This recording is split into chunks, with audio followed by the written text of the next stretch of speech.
Hello दोस्तों, मैं मुकेश यादव आप सभी को अपने इस YouTube channel GS world wide पर हार्दिक स्वागत करता हूँ। मध्यकालीन भारत के बारे में अध्ययन करेंगे, जिसमें हम लोग सबसे पहले विषय वस्तु के बारे में देख लेते हैं कि आखिर पढ़ना है मध्यकालीन भारत में क्या क्या। तो मध्यकालीन भारत का इतिहास है जो आपको पढ़ना है, 7वीं शताब्दी से शुरू होता है, 16वीं शताब्दी तक पढ़ना है। क्लियर है यहाँ पर। तो सबसे पहले कहा जाता है मध्यकालीन भारत शुरू होता है इस्लाम धर्म के उदय से। इस्लाम धर्म के उदय, जो कि 622 ईस्वी में इस्लाम धर्म की स्थापना होता है मोहम्मद पैगंबर साहब के द्वारा।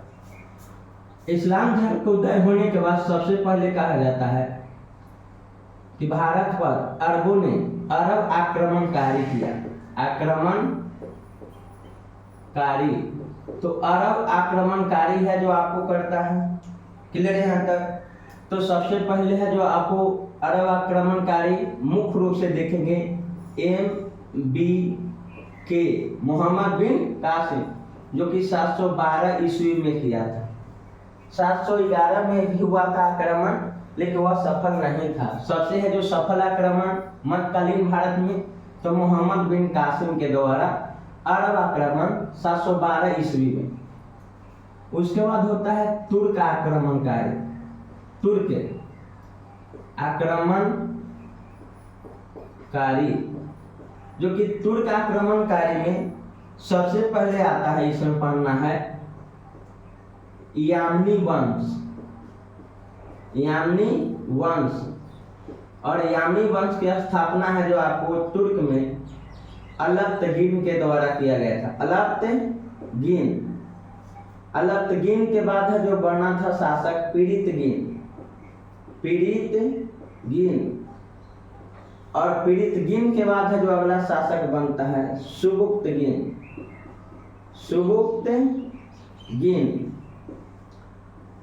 जो कि सुबुक्तगिन जब आपको मरता है तो सुबुक्तगिन के है जो आपको 2 बेटा।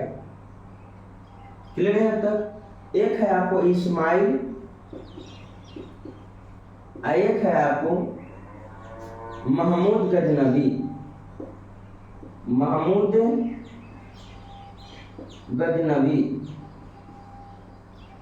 क्लियर है तक। तो ये है जो आक्रमण करता है भारत पर।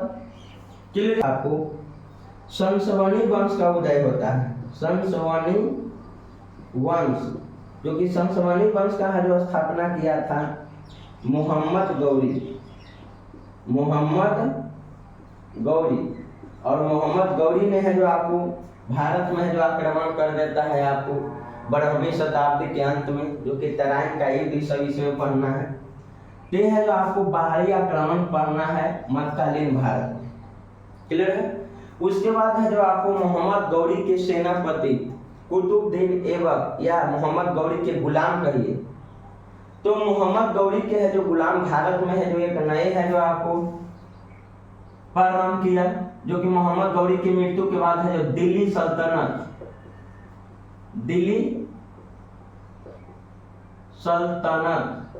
और दिल्ली सल्तनत की शुरुआत है जो हो जाता है आपको 13वीं शताब्दी से शुरू होता है। क्लियर है यहाँ तक। और 16वीं शताब्दी तक है जो चलता है। ऐसे आपको 13वीं शताब्दी से शुरू लेकर के 16वीं शताब्दी तक। क्लियर है यहाँ तक। और दिल्ली सल्तनत में जो सबसे पहले पढ़ना है वंश, वो पढ़ना है गुलाम वंश, या एकरे कहिए दास वंश, या एकरे कहिए इलबरी तुर्क वंश, या इसी को कहा जाता है मामलुक वंश।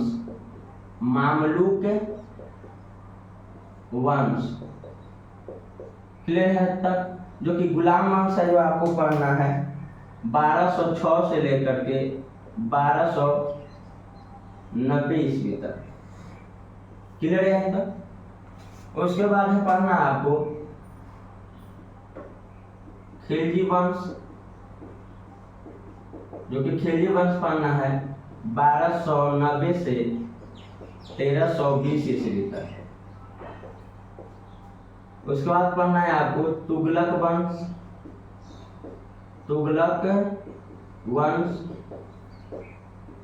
क्लियर है, जो कि 1320 से 1414 ईस्वी तक। उसके बाद पढ़ना है आपको सय्यद वंश। सय्यद वंश जो कि 1414 ईस्वी से 1451 ईस्वी तक। और सबसे अंतिम में पढ़ना है आपको लोदी वंश, जो कि 1451 से लेकर के 1526 ईस्वी तक। और कहा जाता है कि 1526 में लोदी वंश के अंतिम शासक इब्राहिम लोदी था। और इब्राहिम लोदी को है जो आपको बाबर ने आकर पराजित किया था पानीपत के प्रथम युद्ध में। और पराजित करने के बाद इब्राहिम लोदी को बाबर ने दिल्ली में एक नए है जो आपको साम्राज्य की स्थापना किया, जिसका नाम पड़ता है मुगल वंश। कौन सा वंश? मुगल वंश। तो इसके बाद पढ़ना है आपको मुगल वंश। मुगल वंश क्लियर है तक, जो कि मुगल वंश है जो आपको पढ़ना है। यह जो आपको पढ़ना है 1526 से लेकर के 1707 ईस्वी तक। क्लियर है तक मुगल वंश। उसके बाद आता है उत्तर मुगल काल। क्लियर है तक। तो कहा जाता है आपको कि मुगल वंश है जो आपको इसमें है जो पढ़ना है बाबर, जो कि बाबर है जो शासन करता है 1526 से 1530। क्लियर है। उसके बाद पढ़ना है हुमायूं 1530 से 1540। 1530 से 1540 कौन है आपको पढ़ना? हुमायूं के बारे में। और कहा जाता है कि हुमायूं दिल्ली के सिंहासन पर था तो इसे पराजित कर दिया आपको शेर शाह सूरी। क्लियर है तक। और हुमायूं के बाद है जो आपको दिल्ली के सिंहासन पर सूरी वंश का है जो अधिकार हो जाता है। सूरी वंश, जो कि सूरी वंश 1540 से लेकर 1555 तक चलता है। और सूरी वंश के संस्थापक था शेर शाह सूरी। शेर शाह सूरी। क्लियर है। जो कि शेर शाह सूरी इसमें है जो आपको संस्थापक थे सूरी वंश के। उसके बाद है जो आपको शेर शाह सूरी के बाद है जो कहा जाता है कि अगला शासक बनता है इस्लाम शाह सूरी। इस्लाम शाह सूरी।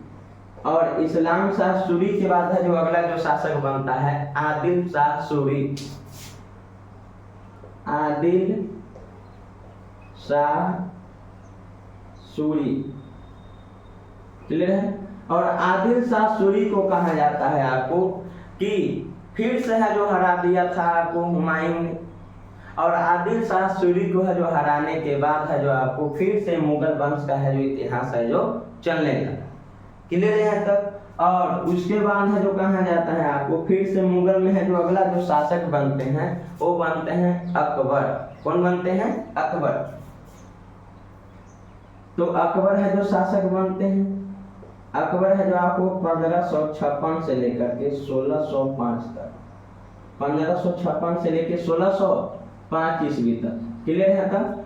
1556 से लेकर 1605 ईस्वी तक कौन शासक बनते हैं? अकबर। और अकबर के बाद है आपको जहांगीर। जहांगीर, जो कि जहांगीर 1605 से 1627 तक शासक करते हैं। 1605 से 1627 ईस्वी तक। क्लियर है तक। और जहांगीर के बाद बैठता है शाहजहां 1627 से 1658। शाहजहां 1627 से 1658। क्लियर है तक। और उसके बाद है शासक आपको औरंगजेब। क्लियर है तक। औरंगजेब औरंगजेब। क्लियर है तब? औरंगजेब 1658 से 1707 ईस्वी तक। क्लियर है तब? और कहा जाता है कि औरंगजेब के बाद है जो आपको शुरू हो जाता है आपको उत्तर मुगल काल। क्लियर है तब? दक्षिण भारत का इतिहास, और दक्षिण भारत के इतिहास में पढ़ना है आपको विजयनगर साम्राज्य, विजयनगर साम्राज्य जिसका संस्थापक थे आपको हरिहर एवं बुक्का। क्लियर है? विजयनगर साम्राज्य पढ़ना है, बहमनी वंश पढ़ना है, बहमनी वंश पढ़ना है, और उसके बाद है जो मराठा साम्राज्य पढ़ना है, मराठा साम्राज्य। क्लियर है तब? एक है आपको मध्यकालीन भारत का इतिहास के है जो प्रमुख टॉपिक, जो कि अगले वीडियो में हम लोग देखेंगे कि इस्लाम धर्म के उदय के बाद है जो अरब आक्रमणकारी मोहम्मद बिन कासिम है जो भारत पर आक्रमण करता है। तो आशा करते हैं यहाँ तक आपको समझ में आया होगा।